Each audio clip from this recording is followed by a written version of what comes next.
Hey guys, welcome back to Hollywood Oyster Channel. எல்லாரும் எப்படி இருக்கீங்க? நல்லா இருக்கீங்களா? இன்னைக்கு நம்ம Once Upon a Timeோட 3வது சீசனோட 4வது எபிசோடு தான் பார்க்க போறோம். இந்த 4வது எபிசோடு செம்ம இன்ட்ரஸ்டிங்கா போகுது. அதனால வீடியோவை ஸ்கிப் பண்ணாம பாருங்க. and இதுக்கு முன்னாடி ரிலீஸ் ஆன எபிசோட் அண்ட் சீசன் எல்லாமே ஆல்ரெடி நம்ம சேனல்ல அப்லோட் பண்ணிருக்கோம். பார்க்காதவங்க டிஸ்கிரிப்ஷன்ல லிங்க் கொடுத்திருக்கேன். அதுல போய் செக் பண்ணி பாருங்க. ஓகே, வீடியோ பிடிச்சிருந்தா லைக் பண்ணி விட்டுருங்க. மறக்காம சப்ஸ்கிரைப் பண்ணாதவங்க சப்ஸ்கிரைப் பண்ணிக்கங்க. அப்பதான் அடுத்தடுத்து அப்லோட் பண்ற எபிசோட்ஸ் எல்லாமே உங்களுக்கு ஆன் டைம் நோட்டிஃபிகேஷன்ல வந்துகிட்டே இருக்கும். ஓகே, வாங்க இப்ப நம்ம வீடியோக்குள்ள போலாம்.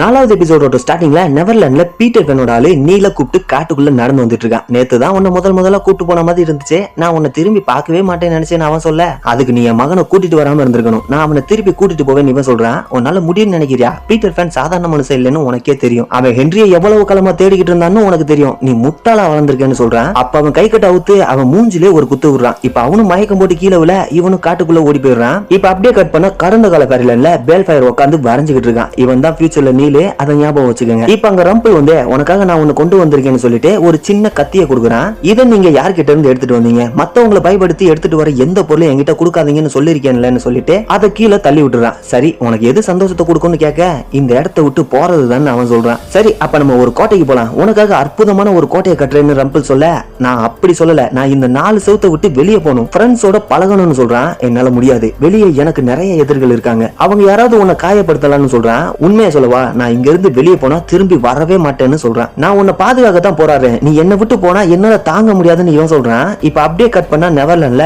ரம்பிள் கறி மாதிரி ஒன்ன மூஞ்சில பூசிக்கிட்டு இருக்கான். அப்ப அங்க பெல் வரா. பெல் இங்க இருக்கிறது அவனோட கற்பனை தான். நீ எப்பவுமே முகமுடிக்கு பின்னாடி தான் இருக்க ஆசைப்படுவான்னு கேட்க, எனக்கு இந்த அசுரனோட மாஸ்க் தேவை, அப்பதான் என்னால ஹென்ரியை காப்பாற்ற முடியும்னு சொல்றான். ஹென்ரியால தான் அவன் உயிருக்கு ஆபத்துன்னு தீர்க்க தரிசனம் இருக்கு, அவனை காப்பாத்தினா கண்டிப்பா உனக்கு மரணம் ஏற்படும் சொல்ல, பரவாயில்ல இப்ப எனக்கு வாழணும்ன்ற ஆசையே இல்லைன்னு சொல்றான். உனக்காக நான் இருக்கேன்னு அவ சொல்ல, நீ உண்மை இல்ல என்னோட கற்பனை தான் இவன் சொல்றான். ஆனா நான் உனக்காக ஸ்டோரி புக்ல காத்துக்கிட்டு இருக்கேன்னு அவ சொல்றா. நீ காத்திருக்க கூடாது, நான் இங்க வரும்போதே உனக்கு குட் பை சொல்லிட்டு தானே வந்தேன். நீ என்ன நல்லவனா தான் பாக்குற, ஆனா கால போக்குல என் அசுரத்தனத்தையும் பாப்ப. நான் என் பையனோட மகனை காப்பாத்த என் உயிரை கூட கொடுப்பேன்னு அவன் சொல்றான். இப்ப இந்த சைடு எல்லாரும் பீட்டர் ஃபேனோட கேம்புக்குள்ள எப்படி போறதுன்னு பிளான் போட்டுட்டு இருக்கானுங்க. சரி, நம்ம எப்ப கிளம்ப போறோம்னு சார்மிங் கேட்க, நான் ரெடியா இருக்கேன், எல்லாம் முடிஞ்ச பிறகு எப்படி தப்பிக்க போறோம்னு டிங்கர் பெல் கேக்குறா. எல்லாரும் முழிக்கிறானுங்க. இந்த தீவை விட்டு வெளியே போக உங்ககிட்ட வழி இல்லைன்னா நம்ம பண்ற எல்லாமே வேஸ்ட்னு அவ சொல்ல, நம்ம ஒரு வழியை கண்டுபிடிப்போம்னு ரெஜினா சொல்றா. பீட்டர் ஃபேன் அனுமதிச்சா மட்டும்தான் இந்த தீவை விட்டு வெளியே போக முடியும். இது என்னன்னு தெரியுதா? இது ஒரு வாட்ச். உங்க பையனை இங்க கூட்டிட்டு வந்தவங்க கிட்ட இருந்து இதை எடுத்துன்னு சொல்றா. அது கிரக்கன் தமாரா தான். அவங்க எங்கன்னு ஏமா கேட்க, அந்த பொண்ணு செத்து போயிட்டா. பீட்டர் ஃபேன் ஆளுங்க இதைத்தான் செய்வாங்க, நீங்க வெளியே போற வழியை கண்டுபிடிக்கிற வரைக்கும் என்னால உங்களுக்கு உதவ முடியாதுன்னு சொல்லிட்டு அங்க இருந்து கிளம்பிடுறா. இப்ப சார்மிங்கும் நான் அவளை கூப்பிட்டு வரேன்னு சொல்ல, வேணாம், அவ சொல்றது சரிதான், வெளியே போற வழி தெரியலனா எல்லாமே வேஸ்ட்னு சொல்றா. ஹோ, நீ இதுக்கு முன்னாடி இங்க இருந்து எப்படி தப்பிச்சுன்னு சார்மிங் கேட்க, என் கப்பல் மூலமா தான், ஆனா மேஜிக் போர்ட்டலை உருவாக்க மேஜிக் தேவை, பீட்டர் ஃபேன் தான் அதை கொடுத்தான்னு சொல்றான். அப்ப பீட்டர் ஃபேனோட அனுமதி இல்லாம யாராலையும் இந்த தீவை விட்டு வெளியே போக முடியாதுன்னு சொல்றா. இல்ல, ஒருத்தன் போயிருக்கான், அது நீல்னு ஹூக் சொல்றான். எப்படின்னு எம்மா கேட்க, அதை கண்டுபிடிப்போம்னு சொல்லிட்டு நடந்து போறான். இப்ப எல்லாரும் அவன் பின்னாடியே நடந்து போறாங்க. இப்ப இந்த சைடு ரம்பிள் ஸ்டில்ஸ்கின் காட்டுக்குள்ள நடந்து வரான். அப்ப அங்க காட்டுக்குள்ள பீட்டர் ஃபேனோட ஆளுங்க இருக்காங்க. இவனும் மேஜிக் யூஸ் பண்ணி அவங்கள மயக்கம் போட வச்சிடறான். இப்ப அவங்க கிட்ட இருந்து ஈட்டி எடுக்கிறான். அப்ப ஆப்போசிட்ல வேகமா நீல் ஓடி வரான். இவனும் அவனை பார்த்துட்டு பயங்கரமா சாக்காகி அப்படியே நிக்கிறான். நீ பே கிடையாது, அவன் செத்துட்டான்னு சொல்ல, உன் கண்ணு முன்னாடி தானே நிக்கிறேன், செத்துட்டேன்னு சொல்றேன்னு அவன் கேக்குறான். இல்ல, நீயும் பெல் மாதிரி என்னோட கற்பனை தான் இவன் சொல்றான். இல்ல, நான் சொல்றதை கேளு, தமாரா என்ன சுட்டா, ஆனா நான் பழச்சிட்டேன்னு சொல்ல, இல்ல என்ன பலவீனமாக்க அவன் தான் உன்னை அனுப்பியிருக்கான், நீ தான் என் வீக்னஸ் அவனுக்கு தெரியும்னு சொல்லிட்டு அவன் கழுத்தை பிடிக்கிறான். இப்ப அவனும் ப்ளீஸ் பாப்பான்னு சொல்றான். அதை கேட்ட உடனே ரம்பிள் ஸ்டில்ஸ்கின் மைண்ட் மாறிடுது. ஏன்னா பேல் ஃபயர் அவனை அப்படித்தான் கூப்பிடுவான். பே, இது உண்மையிலே நீயான்னு கேட்க, ஆமான்னு சொல்றான். இப்ப அவனும் ஈட்டை கீழே போட்டுட்டு உன்னை நான் இழந்துட்டேன்னு நினைச்சேன்னு சொல்றான். இப்ப அப்படியே கட் பண்ண கடந்த கால ஃபேரிலைன்ல ரம்பிள் ஸ்டில்ஸ்கின் பேக்காக ஒரு கிரீடத்தை எடுத்துட்டு வீட்டுக்கு வரான். ஆனா அவனை ஆளக்கானா. உடனே அவன் ஊருக்குள்ள வந்து என் பையன் எங்கன்னு கேக்குறான். எல்லாரும் பயந்து ஒதுங்குறானுங்க. எனக்கு தெரியாதுன்னு ஒருத்தன் சொல்றான். பொய் சொல்லாத, நீங்க தான் அவனை மறைச்சு வச்சிருக்கீங்கன்னு எனக்கு தெரியும்னு இவன் சொல்றான். இல்ல, நேத்து நைட் எங்க குழந்தைகளையும் சில பேரை காணா, அவங்க ஒரு மியூசிக்கால கவர்ந்து இழுக்கப்பட்டாங்கன்னு சொல்றான். என்ன மாதிரியான மியூசிக்னு அவன் கேட்க, பைப்பரோட மியூசிக், அது குழந்தைகளால மட்டும்தான் கேட்க முடியும். சில குழந்தைகள் அவங்க அப்பா அம்மா கிட்ட அதை சொல்ல ட்ரை பண்ணாங்க, ஆனா யாருமே நம்பல, அவங்க திரும்பி போய் பெட்ல படுத்துட்டாங்க. அப்புறம் காலையில அவங்கள ஆள காணான்னு சொல்றான். யார் இப்படி பண்ணதுன்னு கேட்க, யாரும் அவனோட முகத்தை பார்க்கல, நிறைய கலர் மிக்ஸ் ஆன மாதிரி ஒரு ட்ரெஸ் போட்டு கவர் பண்ணிருந்தான், உன் பையனையும் அவன் தான் கூட்டிட்டு போயிருக்கான்னு சொல்ல, அந்த பைப்பர் யாரா இருந்தாலும் அவன் சாவு என் கையில தான் ரம்பிள்ஸ்டில்ஸ்கின் சொல்றான். இப்ப அப்படியே கட் பண்ண நெவர்லாண்ட்ல நீ எப்படி தப்பிச்சேன்னு ரம்பிள்ஸ்டில்ஸ்கின் கேக்குறான். அது ஒரு பெரிய கதைன்னு நடந்த எல்லாத்தையும் சொல்றான். சரி எம்மாவும் மத்தவங்களும் எங்கன்னு கேட்க, நான் அவங்களை கப்பல்லே விட்டுட்டு வந்தேன்னு இவன் சொல்றான். சரி நீ என்ன பிளான் வச்சிருக்கேன்னு கேக்குறான். பீட்டர் பேன் ரொம்ப சக்தி வாய்ந்தவன், நம்ம சாக தயாரா இருந்தாதான் அவனை தோக்கெடுக்க முடியும்னு ரம்பிள்ஸ்டில்ஸ்கின் சொல்றான். இல்ல தேவையில்ல, அதுக்கு எனக்கு ஒரு வழி தெரியும்னு சொல்லிட்டு அங்க இருந்து நடந்து போறான். சரி உன் பிளான் என்னன்னு கேட்க, கீழ இருந்து ஒரு சங்க எடுத்து ஊதுறான். உடனே கடலுக்குள்ள இருந்து ஆக்டோபஸ் வெளியே வருது. அவனும் ஈட்டிய வாங்கி அதுல ஒரு கயிறை கட்டி அது மண்டையிலே சொருகிறான். இப்ப ரெண்டு பேரும் அதை கரைக்கு இழுக்கிறாங்க. இதை வச்சு என்ன பண்ண போறேன்னு கேட்க, அதுல இருந்து மைய எடுக்க போறோம்னு இவன் சொல்றான். அந்த மைய என்ன பண்ணுன்னு கேட்க, பீட்டர் பேனால கூட அந்த மையை எதிர்க்க முடியாது, எனக்கு அதுல கொஞ்சம் அனுபவம் இருக்குன்னு நீல் சொல்றான். இப்ப இந்த சைடு எல்லாரும் ஒரு பாறை கிட்ட வராங்க. இப்ப சார்மிங் ஹூக்கும் அங்க இருந்து கயிறை பிடிச்சு இழுக்கிறாங்க. அந்த பாறையில ஒரு டோர் ஒன்னு ஓபன் ஆகுது. எல்லாரும் அதுக்குள்ள போறாங்க. அப்ப ஹூக்கும் எவ்வளவு நேரம் உன் உடம்புல விஷம் பரவுறத மறைக்க போற, உன் ஃபேமிலிக்கு நீ சாக போறேன்னு சொல்லணும்னு இவன் சொல்றான். அதனால எந்த யூஸுமே இல்ல, விஷத்தை முறிக்க என்னால எதுவுமே செய்ய முடியாதுன்னு சொல்லிட்டு இவனும் உள்ள போயிடுறான். இது என்ன இடம்னு எம்மா கேட்க, அவனும் நெருப்ப பத்த வைக்கிறான். அங்க செவுத்துல நீல் நிறைய எழுதி வச்சிருக்கான். பால்ஃபயர் இங்கதான் சின்ன பையனா இருக்கும்போது வாழ்ந்தான், இதான் அவனோட வீடுன்னு ஹூக் சொல்றான். அப்ப அவன் எப்படி தப்பிச்சான்னு இங்க ஏதாவது குழு விட்டுட்டு போயிருப்பான்னு எம்மா சொல்ல, இருக்குன்னு நம்புவோம், இல்லைன்னா நம்மளும் இங்கேயே மாட்டிப்போன்னு ஹூக் சொல்றான். இப்ப அப்படியே கட் பண்ணா ஃபேரிலாண்ட்ல ரம்பிள் மதில் மேல உட்கார்ந்திருக்கான். அப்ப அந்த மியூசிக் கேக்குது. உடனே ஒரு சின்ன பையன் ஜன்னல் வழியா வெளியே வந்து கயிறை பிடிச்சு கீழே இறங்குறான். இன்னும் நிறைய பசங்க அந்த மியூசிக் கேட்டு வெளியே வராங்க. ரம்பிளும் அவங்கள ஃபாலோ பண்ணிக்கிட்டே போறான். அங்க நிறைய பேர் காட்டுக்குள்ள கூட்டமா டான்ஸ் ஆடிட்டு இருக்கானுங்க. அவனும் பே பேன்னு கத்திக்கிட்டே ஒவ்வொருத்தரையா கூப்பிட்டுக்கிட்டு பிடிச்சு திருப்பி பாக்குறான். ஆனா அவன் அங்க இல்ல. இப்ப அந்த மியூசிக் வாசிக்கிறவனை பார்த்து அவனோட மியூசிக் இன்ஸ்ட்ருமெண்ட்டை புடுங்கி உடைச்சே, என் பையன் எங்க பைப்பர்னு கேக்குறான். பைப்பர் எல்லாரும் என்ன அப்படிதான் கூப்பிடுவாங்கன்னு சொல்லிட்டு அவனோட குல்லாவ கலட்டுறான். பார்த்தா அவன் பீட்டர் ஃபேன். நம்ம சந்திச்சு ரொம்ப நாள் ஆச்சுல, என்ன இங்க பாக்குறது ரொம்ப ஆச்சரியமா இருக்கான்னு கேக்குறான். நீ இங்க என்ன பண்றேன்னு கேட்க, நெவர்லாண்ட்ல தனிமை மட்டும் தான் இருக்கு, அங்க எனக்கு நண்பர்களே இல்ல, அதனால சில பேரை கூட்டிட்டு போலான்னு இங்க வந்திருக்கேன்னு சொல்றான். நீ என் மகனை கூட்டிட்டு போக இங்க வந்திருக்கியான்னு அவன் கேட்க, ஆமா அந்த மியூசிக் சின்ன பசங்களுக்கு மட்டும் தான் கேட்கும், யாரெல்லாம் அன்பு இல்லாம வெறுப்போட வாழ்றாங்களோ அவங்களுக்கு மட்டும் தான் கேட்கும், உன் பையனும் அப்படித்தான் இருக்கானா, சரி அவனை மீட் எடுக்க நீ என்ன பண்ண போறேன்னு கேட்க, நீ இந்த கேள்வி கேட்டதுக்காக கண்டிப்பா உன்னை வருத்தப்பட வைப்புன்னு ரம்பிள்ஸ்டில்ஸ்கின் சொல்றான். உன்னை விட்டு எல்லாரும் போயிட்டாங்க, உன் வைஃப் மிலாவும் போயிட்டா, அப்புறம் உங்க அப்பாவும் போயிட்டான், பால்ஃபயர் மட்டும் ஏன் உன் கூட இருக்கணும், சரி விடு, நீ ஏன் பால்ஃபயர் கிட்ட கேளு, அவனுக்கு என் கூட நெவர்லாண்டுக்கு வர விருப்பம் இல்லைன்னு சொன்னான்னா நீ அவனை கூட்டிட்டு போ, அப்படி அவன் வர ஒத்துக்கிட்டானா கண்டிப்பா அவனை நான் கூட்டிட்டு போயிருவேன், திரும்ப வரவே மாட்டான், என்ன டீலான்னு கேட்க அவனும் யோசிச்சுக்கிட்டே நிக்கிறான். இப்ப அப்படியே கட் பண்ணா நெவர்லாண்ட்ல ஹென்றி உட்கார்ந்திருக்கான். அப்ப பீட்டர் பேன் வந்து நீயும் டான்ஸ் ஆடி என்ஜாய் பண்ணுன்னு சொல்ல, இல்ல வேணான்னு சொல்றான். இந்த கொண்டாட்டமே உனக்காக தான் ஹென்றி, ஏன்னா நீ மேஜிக்கை காப்பாத்த வந்திருக்க, அவங்கள பாரு எவ்வளவு சந்தோஷமா இருக்காங்கன்னு சொல்ல, நான் அவங்கள மாதிரி கிடையாதுன்னு ஹென்றி சொல்றான். அப்ப சரி இந்த மியூசிக்காவது உன்னை சந்தோஷப்படுத்துமான்னு பாக்கலாம்னு சொல்லிட்டு மியூசிக்கை வாசிக்கிறான். ஆனா அவனுக்கு எதுவுமே கேட்கல.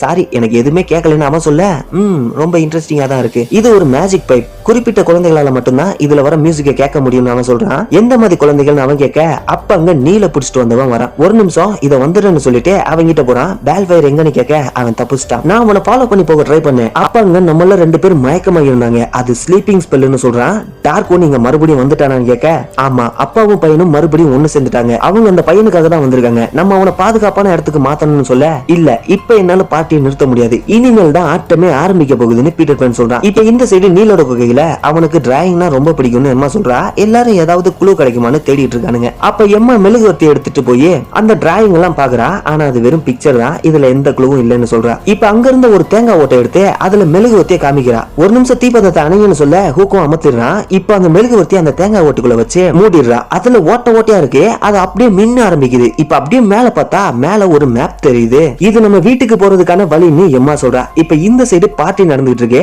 அப்ப திடீர்னு காத்தடிக்க எல்லாரும் மயக்கம் போட்டு விழுந்துறானுங்க. அப்ப அங்க ரம்பிள்ஸ்டில்ஸ்கின் வந்து நிக்கிறான். ஹென்ரியை காப்பாத்த தானே வந்த, இது ரொம்ப எக்ஸைட்டிங்கா இருக்கு, நீ உன் குடும்பத்துக்காக உன் உயிரியே தியாகம் பண்ண ரெடியா இருக்க, சரி ஒளிஞ்சிட்டு இருந்தது போதும் வெளியே வா பால்ஃபயர்னு கூப்பிடுறான். அவனும் வில்ல எடுத்துக்கிட்டு வெளியே வந்து, இப்ப என் பேர் பால்ஃபயர் கிடையாது நீலுன்னு சொல்றான். அப்பாவையும் மகனையும் ஒன்னா பாக்குறது ரொம்ப சந்தோஷமா இருக்குன்னு சொல்ல நீலும் அம்ப விட்டுறான். அது நேரம் பீட்டர் ஃபேனை குத்த போக பீட்டர் ஃபேன் அதை கையாலே பிடிச்சிடறான். முதல்ல மாதிரி நான் அஜாக்கிரதையா இருப்பேன்னு நினைச்சியான்னு கேட்க, அதனாலதான் அதோட முனையில நான் மைய பூசலன்னு சொல்றான். இப்ப உடனே அவன் கையை மின்ன ஆரம்பிக்குது. அவன் அம்போட மேல் பகுதியில தான் அந்த மைய பூசி இருக்கான். இப்ப அவன் உடம்பெல்லாம் பரவி அவனால அசையவே முடியல. இப்ப அவங்களும் ஹென்ரியை தூக்க, நீங்க உண்மையிலே அவனை காப்பாத்த போறீங்களா, உங்களுக்கு அவனும் தைரியம் வந்துருச்சான்னு கேட்க, ஆமா உன்கிட்ட அவன் இருக்கிறது மோசமான விஷயம்னு சொல்றான். உன் அப்பா அந்த தீர்க்க தரிசனத்தை பத்தி உன்கிட்ட சொல்லலையா, உன் அப்பா உன் மகனை இங்க காப்பாத்த வரல, அவனை கொல்லதான் இங்க வந்திருக்கான்னு சொல்றான். அவன் எதை பத்தி பேசுறான்னு நீல் கேட்க, அது ஒண்ணுமில்ல, அவன் நம்மள திசை திருப்ப ட்ரை பண்றான்னு ரம்பிள்ஸ்டில்ஸ்கின் சொல்றான். இப்ப அங்க இருந்து ஹென்ரியை தூக்கிட்டு வந்துட்டு அவன் எதை பத்தி பேசினான்னு மறுபடியும் கேக்குறான். அவன் சொல்றதை கேட்காதன்னு இவனும் சொல்ல, நீ ஹென்ரியை கொலை பண்ண போறேன்னு அவன் சொன்னான். எதுக்காகன்னு கேட்க,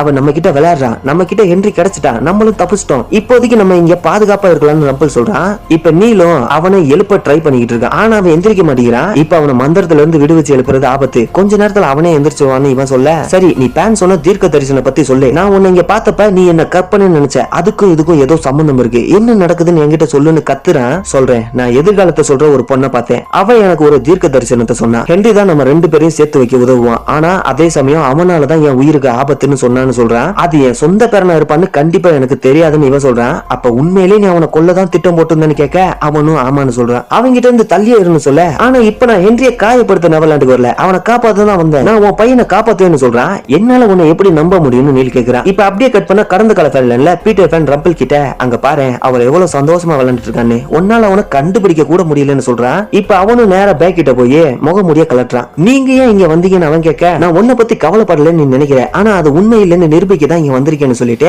அவன் மேஜிக் யூஸ் பண்ணி ரெண்டு பேரும் மறைஞ்சு பீட்டர் ஃபேனை ஏமாத்திட்டு வீட்டுக்கு வந்துடுறானுங்க. ஏன் இப்படி பண்ண, நான் அங்க சந்தோஷமா இருந்தேன், பைப்பர் என்னோட ஃப்ரெண்டுன்னு சொல்ல, இல்ல அவன் கண்டிப்பா உன்னை காயப்படுத்தி இருப்பான், அவன் பேர் பைப்பர் கிடையாது, அவனோட உண்மையான பேரு பீட்டர் ஃபேன், அவன் எனக்கு சின்ன வயசுல இருந்தே தெரியும், நாங்க ரொம்ப க்ளோஸா இருந்தோம்னு சொல்றான். அப்ப அவன் சாகவே மாட்டான்னு சொல்றீங்கன்னு இவன் கேட்க, ஆமா அவன் எனக்கு துரோகம் பண்ணிட்டான்னு இவன் சொல்றான். என்ன நடந்துச்சுன்னு கேட்க, அவன் ரொம்ப காலமா என்ன ஏமாத்திக்கிட்டு இருந்தான்னு இவன் சொல்றான். அவன் ஒண்ணும் உங்களை விட மோசமானவே இல்ல, பீட்டர் ஃபேன் உன் கூட டீல் போட்டதை பத்தி எனக்கு தெரியும், நீ என்கிட்ட வந்து கேட்டிருந்தாலே நான் வரேன்னு தான் சொல்லிருப்பேன், நான் ஒன்னதான் தேர்ந்தெடுத்திருப்பேன், நம்ம திரும்பி ஒரு குடும்பமா வாழ வழியை கண்டுபிடிச்சிருக்கலாம்னு சொல்லிட்டு வெளியே போறான். இப்ப அப்படியே கட் பண்ண நெவர்லாண்ட்ல நீ என்ன நம்ப நான் என்ன செய்யணும் சொல்லுன்னு ரம்பிள் கேட்க, உன் மந்திர கத்திய கொடு, அது இல்லாம நீ நெவர்லாண்டுக்கு வரமாட்டேன்னு எனக்கு நல்லா தெரியும், அதால மட்டும்தான் உன்னை கண்ட்ரோல் பண்ண முடியும், உன்னை தடுக்க முடியும்னு சொல்றான். என்கிட்ட அது இல்லன்னு இவன் சொல்ல, ஏன் பொய் சொல்றேன்னு நீல் கேக்குறான். நான் பொய் சொல்லல, நான் அதை மறைச்சு வச்சிருக்கேன், அதனாலதான் அது பீட்டர் ஃபேன் கையில கிடைக்கல, அதனாலதான் அவனால என்ன தடுக்க முடியலன்னு ரம்பிள் சொல்றான். அதை எடுத்துட்டு வான்னு நீல் சொல்ல, என் நிழல் அந்த கத்தியை எடுத்துட்டு போயிடுச்சுன்னு சொல்றான். எல்லாத்துக்குமே ஒரு பதில் ரெடியா வச்சிருக்கலன்னு இவன் சொல்ல, இங்க பாரு நான் ஹென்ரிக்காக சாக கூட தயாரா இருக்கேன்னு இவன் சொல்றான். ஆனா நம்ம திரும்பி போனதுக்கு அப்புறம் என்ன நடக்கும், நீயும் பெல்லும் ஒண்ணு சேர்ந்துருவீங்க, அப்ப உனக்கு இடைஞ்சலா இருக்க போறது ஹென்றி தான், உன் சந்தோஷத்துக்காக நீ அவனையே அழிப்பேன்னு சொல்ல, இல்ல நீ தான் எப்பவுமே ஏன் சந்தோஷம், உனக்கு என் மேல நம்பிக்கை இருந்தா என்ன கூட்டிட்டு போ, இல்லன்னா என்ன இங்கேயே விட்டுருன்னு சொல்ல, அவனும் அவன் கையை பிடிச்சுக்கிட்டு, நான் இங்க ஒரு குகையில வாழ்ந்தேன், நீ என்ன வந்து காப்பாத்துவேன்னு டெய்லி எதிர்பார்த்தேன், ஆனா நீ வரல, அந்த கத்தியோட சக்திக்காக உன் சொந்த மகனையே நீ விட்டுட்டேன்னு சொல்லிட்டு கையெடுக்கிறான். பார்த்தா அவன் கையில அந்த மைய தடவி இருக்கான். உடனே அவனும் ஃப்ரீஸ் ஆகிறான். நீல் நீ என்ன பண்றேன்னு கேட்க, நான் எம்மாவையும் மத்தவங்களையும் கண்டுபிடிக்க போறேன், அப்புறம் எல்லாரும் வீட்டுக்கு போக போறேன்னு சொல்றான். உன்னால தனியா காட்டுக்குள்ள போக முடியாது, நான் இல்லனா பேன் உங்க ரெண்டு பேரையும் பிடிச்சிடுவான்னு சொல்ல, மன்னிச்சிரு எனக்கு வேற வழி தெரியல, நீ இல்லனாலும் நாங்க பாதுகாப்பா தான் இருப்போம், குட் பை பாப்பான்னு சொல்லிட்டு அங்க இருந்து கிளம்பிறான். இப்ப ரம்பிளும் ஃபீல் பண்ணி அழுதுட்டு இருக்கான். இப்ப இந்த சைடு மேல எல்லாரும் அந்த மேப்பை பாத்துக்கிட்டு இருக்கானுங்க. வேல்ஃபயருக்கு என் கப்பல்ல இருந்தப்ப நட்சத்திரங்களை வச்சு வழியை கண்டுபிடிக்க அவனுக்கு கத்து கொடுத்தேன், அதனாலதான் அவன் இப்படி பண்ணிருக்கான்னு சொல்ல, அப்ப உன்னால இதை படிக்க முடியுமான்னு ரெஜினா கேக்குறா. இல்ல முடியாது, சிறந்த கேப்டன்கள் அவங்க மேப்ல ஒரு கோடை மறைச்சு வச்சிருப்பாங்க, அவனும் அப்படித்தான் இந்த மேப்பை உருவாக்கி இருக்கான்னு சொல்ல, அப்ப இந்த மேப்பை நீலால மட்டும்தான் படிக்க முடியுமான்னு ஸ்னோ கேக்குறா. இதை படிக்கக்கூடிய ஒரே ஆளு இறந்துட்டான்னு சொல்லிட்டு எம்மா நடந்து போறா. இப்ப சார்மிங் ஸ்னோவும் போய் இது எவ்வளவு சோகமான விஷயம்னு எனக்கு புரியுதுன்னு சொல்ல, நான் சோகமா இல்ல கோவமா இருக்கேன், நான் நீல முதலே இழந்தப்ப அவ என்ன காதலிக்கலன்னு நினைச்சிட்டு இருந்தேன், ஆனா அவ என்ன காதலிச்சான்னு கண்டுபிடிக்கவே ரொம்ப லேட் ஆகிருச்சு, என் மேல எனக்கே ரொம்ப கோவமா இருக்கு, எனக்கு என்ன பண்றதுன்னு தெரியலன்னு சொல்லிட்டு வேகமா போயிடா. என் மகளுக்கு எப்படி ஆறுதல் சொல்றதுன்னு எனக்கு தெரியலன்னு ஸ்னோ சொல்றா. எனக்கும் அப்படித்தான் இருக்கு, நம்ம இங்க இருக்கிற ஒவ்வொரு நாளும் ஆபத்து தான், நீலுக்கான மாதிரி எனக்கான கூட நீ தொடர்ந்து உன் வேலையை செஞ்சுக்கிட்டே இருக்கணும், சந்தோஷமா தான் இருக்கணும்னு சொல்ல, எதுக்காக அப்படி சொல்ற, உனக்கு எதுவுமே ஆகாதுன்னு சொல்லிட்டு அவனை கட்டி பிடிச்சுக்கிறா. இப்ப இந்த சைடு நீல் ஹென்ரிய தூக்கிட்டு வரான். அங்க இருந்த கேம்ப பார்த்துட்டு, எம்மா உன்கிட்ட வந்துட்டேன்னு சொல்றான். அப்ப அங்க பீட்டர் ஃபேனும் அவனோட ஆளுங்களும் வந்துடுறானுங்க.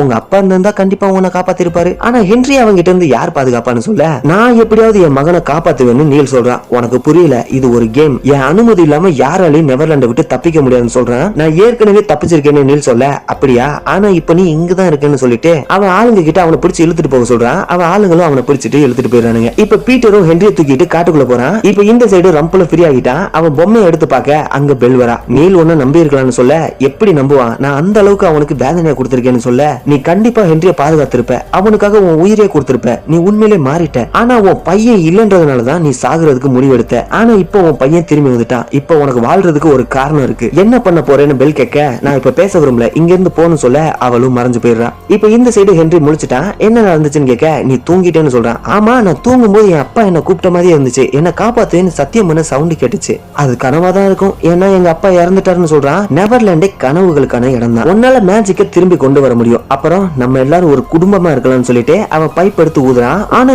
இப்போ ஹென்ரிக்கு அந்த மியூசிக் கேட்க ஆரம்பிக்குது. அவனும் வசிகமாகி எல்லாரும் கூட சேர்ந்து டான்ஸ் ஆடுறான். அப்படியே 4வது எபிசோடையும் முடிக்கிறாங்க. ஹென்ரிக்கு மியூசிக் எதனால கேட்டுச்சுன்னா, இப்ப அவன் யாருமே இல்லாத ஒரு அனாதை மாதிரி ஃபீல் பண்றான், அதனாலதான். ஓகே, ஓகே, இந்த 4வது எபிசோட் செம்ம இன்ட்ரெஸ்டிங்கா போயிருக்கும்னு நினைக்கிறேன். வீடியோ பிடிச்சிருந்தா லைக் பண்ணி விட்டுருங்க. சப்ஸ்கிரைப் பண்ணாதவங்க சப்ஸ்கிரைப் பண்ணிருங்க. ஓகே, அடுத்த 5வது எபிசோட்ல பார்க்கலாம். அது வரைக்கும் தேங்க்ஸ் ஃபார் வாட்சிங் அண்ட் பை பை.